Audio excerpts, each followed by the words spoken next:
దేవునికి స్తోత్రం. ప్రియమైన సహోదర సహోదరులకు శుభాభివందనములు. ఈరోజు దేని వాగ్దానము మొదటి దిన వృత్తాంతముల పుస్తకం 28వ అధ్యాయం 9వ వచనం.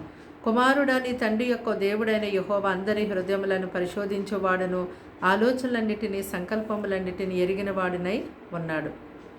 చూడండి, గనుడును గొప్పవాడైన మన ప్రభు అందరి హృదయములు ఎరిగినవాడై ఉన్నాడు. మన యొక్క హృదయములను అంతరంద్రియములను పరిశీలించ నీతిగల దేవుడైన. అయితే దేవుడు అందరి హృదయాన్ని ఏకరీతిగా నిర్మించారు, కానీ వారి వారి హృదయ ఆలోచనలు బట్టి జనులు తప్పిపోతూ ఉంటారు. అయితే దేవునికి నరుల యొక్క హృదయం ఎంతో తేటగా కనిపిస్తుంది. కాబట్టి దావీదు మహారాజు ప్రార్థించాడు కదా, దేవా నన్ను పరిశోధించి నా హృదయాన్ని తెలుసుకొనండి, నన్ను పరిశీలించి నా యొక్క ఆలోచన తెలుసుకొని నీకు ఆయాసకరమైన మార్గము నా యందు ఉందేమో తెలుసుకొని తీసివేయండి అని ప్రార్థన చేశాడు.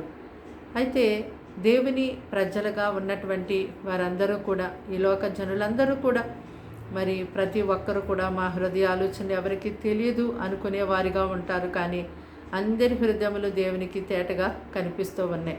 అయితే దేవుని యొక్క సన్నిధిలో ఘోరమైన అపవిత్ర దురాలోచనలతో నింపబడిన నీ హృదయాన్ని కుమ్మరించినప్పుడు దేవుడు ఎంతగానో నీ పాప హృదయాన్ని పవిత్రపరుస్తారు. ఆయన నీ హృదయాన్ని పవిత్రపరిచి ఆయన నీకు ఉపదేశం చేసి నీవు నడవలసిన మార్గమును ఆయన నీకు తెలియచేస్తారు. మంచి ఆలోచనను ఆయన నీకు చెబుతారు. అంతేకాదు నీ యొక్క సంకల్పములన్నిటినీ దేవుడు గొప్పగా నెరవేరుస్తారు. ప్రార్థన. దేవానికి వందనములు, స్తోత్రాలు, స్తుతులు చెల్లిస్తాం తండ్రి. మాటలు వింటున్నా నీ ప్రజల్ని ఎంతగానో తండ్రి నీ రక్తముతో కడగండి అయ్యా. తండ్రి లోక జనులందరినీ నువ్వు చూస్తున్నా, వారి హృదయాన్ని చూస్తున్నా తండ్రి. ఇదిగో ప్రభా, ఒక్కొక్కరి హృదయం ఏ రీతిగా ఉందో నీకు బాగా తెలుసు తండ్రి.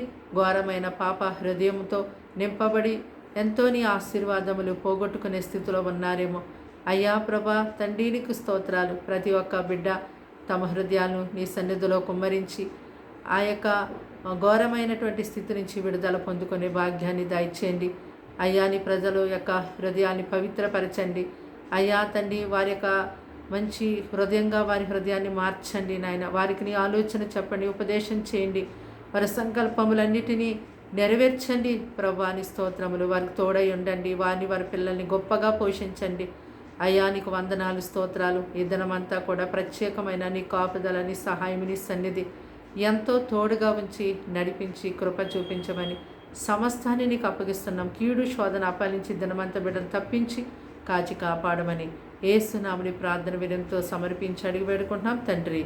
ఆమేన్.